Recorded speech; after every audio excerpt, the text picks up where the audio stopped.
It has now been almost 2 months since Russia invaded Ukraine and started a war that has absolutely embroiled markets in total turmoil. Prior to this invasion, the consensus amongst most people was that Russia wouldn't actually invade, but if they did, their victory would be swift and relatively straightforward.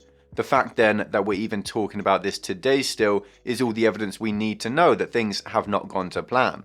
Now, it has been a few weeks since I've made a video looking at the war like this, so in this video we're going to briefly explain where we left off last, what's happened over the last few weeks, and what we might expect for the future as well. So as we know, Russia invaded on 3 main axes: from the north of Ukraine via Belarus and Russia, from the east of Ukraine through the Donbass, the separatist but de facto Russian-controlled areas of Luhansk and Donetsk, and from the south, from the previously annexed Ukrainian territory of Crimea. Now, Russia saw initial success from the north, taking large swathes of land, but when it came to actually taking defended centers of control, like the cities of Kyiv, Chernihiv, and Kharkiv and Sumy, Russia saw little to no success. In the east, from the Donbass, fighting has been going on for 8 years now, since 2014, and Ukraine's most prepared and best trained troops were already in the Donbass, so no one really expected any major success from Russian forces there, and there weren't really any significant pushes forward, some small territorial gains, but nothing strategically important. Again though, this was widely expected, likely by the Russian military as well. Finally, from the south is where Russia actually did see some major successes. Firstly, taking the major city of Kherson, albeit without any actual fighting as the area was pretty much undefended, and secondly, surrounding Mariupol, cutting the defenders off from supply, which meant it was really only a matter of time before the city actually fell. Now, it would be amiss to say that there were no failures here either. Russia did try pushing westwards towards Odessa, first by moving through the city of Mykolaiv, though those attacks were entirely repelled, and secondly by trying to flank north of that city, where again the Russian advance was repelled around the town of Voznesensk. After a month or so of fighting, things started to slow down a bit. Russian advances across the board had stalled, and we were left with a situation looking like this map here. Now, this map comes from the Institute for the Study of War, or the ISW, which use open source intelligence to geolocate points of fighting and control from both sides, along with intelligence reports from either side to try and get an accurate representation of the war.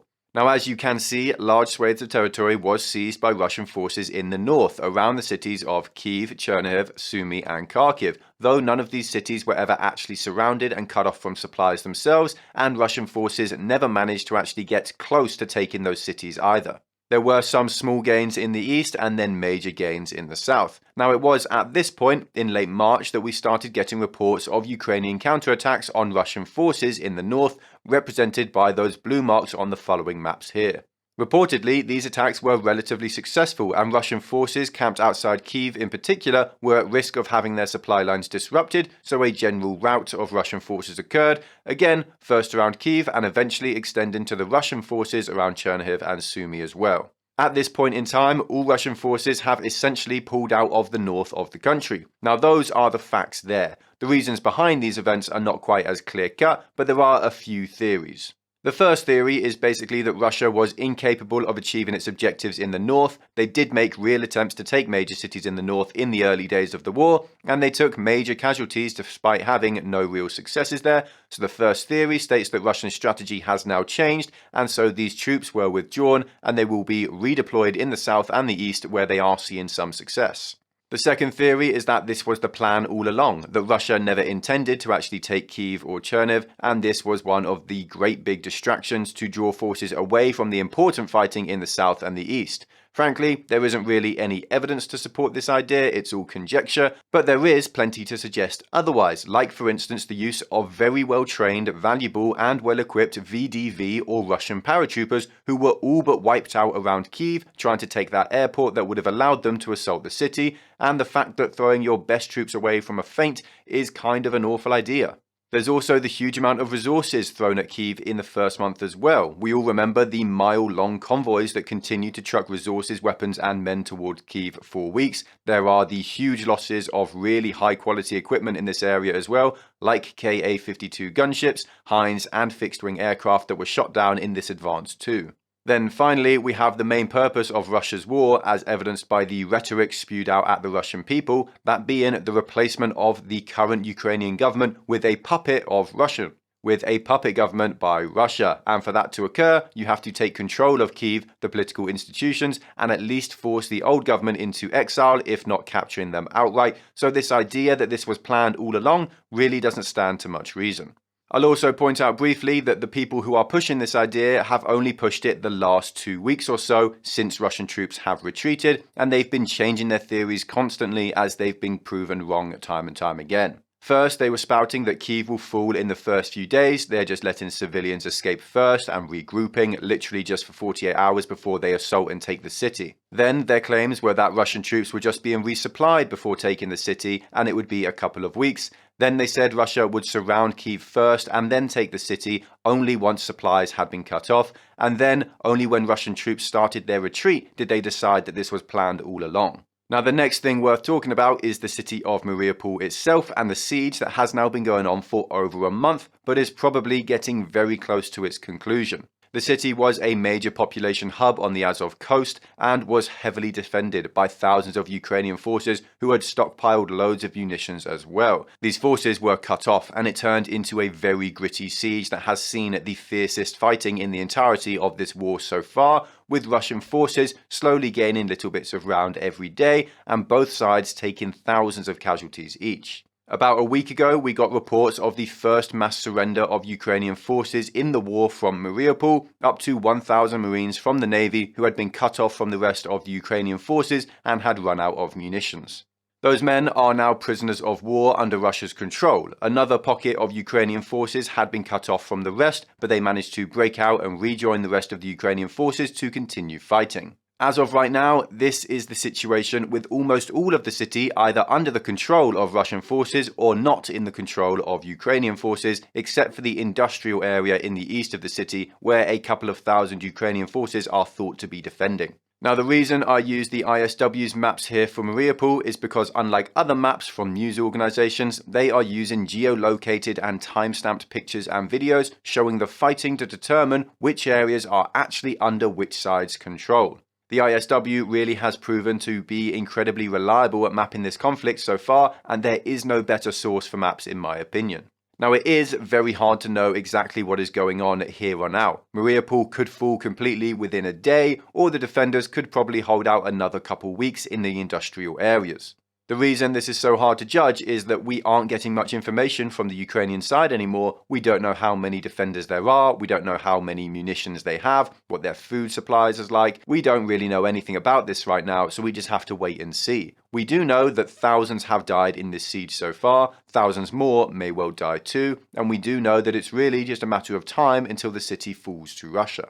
Now, the other important thing to come from this siege of Mariupol is what will happen next, once Russian forces are no longer tied up in that city. The widely held belief is that these Russian forces will then be able to assist with the rest of the advance into Ukraine itself, supply chains will be freed up to assist with that advance too, and Russian troops will either move north and attack the Ukrainian forces reinforcing the Donbass, or they will push westwards and go for the heart of Ukraine, maybe Odessa once again. It is, though, really hard to know what will happen next. Western intelligence seems to believe that Russian forces will focus on the Donbass and try to secure the separatist states, at which point they can claim a Pyrrhic victory and scale down the war. Personally, I think Russia might struggle here. Ukrainian forces are, of course, redeploying from the west at the same time. Morale is incredibly strong across the country, and the Ukrainian armed forces are still supplied with some incredibly effective equipment like NLAWs and Javelin missiles, which are proving to be more than a match for Russian armor. Russia is also seriously struggling to utilize its air and sea power. Ukraine is littered with man-pads, and hundreds of Russian aircraft have now been confirmed as being shot down. My best guess is that we are already at the point of stalemate, and this war is likely to slow down from here and see far less movement than we've been seeing so far. Finally, I do think it's worth talking about the naval war, or really just the Russian Navy, because Ukraine doesn't really have a navy to speak of. Now, really quickly, it is worth mentioning that by all accounts, Russia was planning a naval invasion of Odessa earlier on in the war, but that idea was basically written off when the very important Russian landing ship Orsk was sunk at port a few weeks ago. The Russian Navy only has 3 of these ships, and it was sunk 200 kilometers away from Odessa in port at Berdyansk, and it basically meant that the Russian Navy was not going to be capable of a naval landing at Odessa. This then shifted the mission of the Russian Navy, and its focus moved towards ensuring air superiority of Russia over the Black Sea and parts of Ukraine, and firing missiles at Ukraine as well. But this mission has now likely been seriously disrupted too, as I'm sure you've heard, the Russian cruiser Moskva has been sunk as well. Now the details here, again, are not entirely clear. Ukraine claims that they hit the ship with 2 Neptune missiles, that it exploded and later sunk, and Russia is not saying a whole lot. At first they said that there was a fire on board that blew up some ammunition, and that the ship was still afloat, but they made a specific point of saying nothing about whether or not Ukraine hit the ship. Russian state news, though, seemed to not be on the same page, as they started calling for total destruction of Ukraine in response, outright saying that the attack on Moscow was Ukraine or even the US at work. So it is pretty damn obvious, in my opinion, that it wasn't just a Russian accident that sunk the ship, it was Ukraine itself. Russia then claimed that the ship was being towed back to port and that it sank on the way due to choppy seas. And just recently, we got a few pictures and a short video showing the Moskva on fire before it finally sank. Now this is a huge hit to Russian pride. This was their flagship of the Black Sea Fleet, and this is a really embarrassing loss for Russia. It's actually the largest military ship sunk during wartime since World War II across the entire world, narrowly beating out the Belgrano to that record. More than that though, it's actually a really important loss for the Russian Navy in the Black Sea. No more ships can be added to that fleet because the Bosphorus Strait is shut off to Russian ships. This ship itself was also built in Ukraine, and Russia can't build one like it again, and even if they could, it would take a decade or so. It was an expensive piece of kit, probably worth close to $1 billion outright, and equipped with another $500 million worth of missiles that will go amiss. Russia claimed the entire crew had been rescued, but no one is really sure if this is true. We've seen about 50 Russian sailors paraded out and given awards, but no one knows if they are actually the sailors from the Moskva, and there should be about 500 sailors, not 50, so there's a very good chance soldiers died there. It's almost guaranteed. Russia's fleet is going to be forced to operate further afield from Ukraine now. Their ability to assist in this war is severely diminished, so this is not good news for Russia at all. Now, one last point. I know a bunch of you disagree with me on my takes on the Ukraine war, and that's fine. We're all entitled to our own opinions, and you are free to create your own YouTube channel and put out your opinions for all to see. Of course, you don't have to watch my videos either. I will say very quickly though that if you do dislike what I've said, or you think I'm wildly wrong, or maybe I'm even paid off by the deep state to spew Western propaganda, please do leave your comments as usual. Tell me what you think and how corrupt and stupid I am, but also please leave a dislike on the video just so I can see how many of you actually feel that way, or if it's maybe just a vocal minority, as I suspect. I know that YouTube changed the system so that you can no longer see how many dislikes there are, but I can still see them. So if 99% of my audience hate this take, then I'll move it over to one of my other channels. So it's kind of in your interest to dislike the video if you want me to stop making these Ukraine videos. If you enjoyed this video, then make sure to like, comment, and subscribe to bless the YouTube algorithm. If you want more content like this, then check out our Patreon and join our community of investors.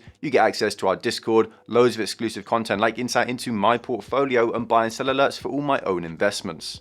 There's a link in the description to masterworks.io, a site that allows you to buy fractional shares of art from world famous artists like Banksy, which can be a great way to diversify your portfolio with non-market correlated assets. It's completely free to sign up, so if that sounds interesting, make sure to check it out. There's also a link in the description to BlockFi, which will give you up to $250 in free Bitcoin when you use it. You can also get 9% interest on stablecoins like USDC, which is a far higher rate than you get from any savings account these days. Thank you all for watching. Stay stoic.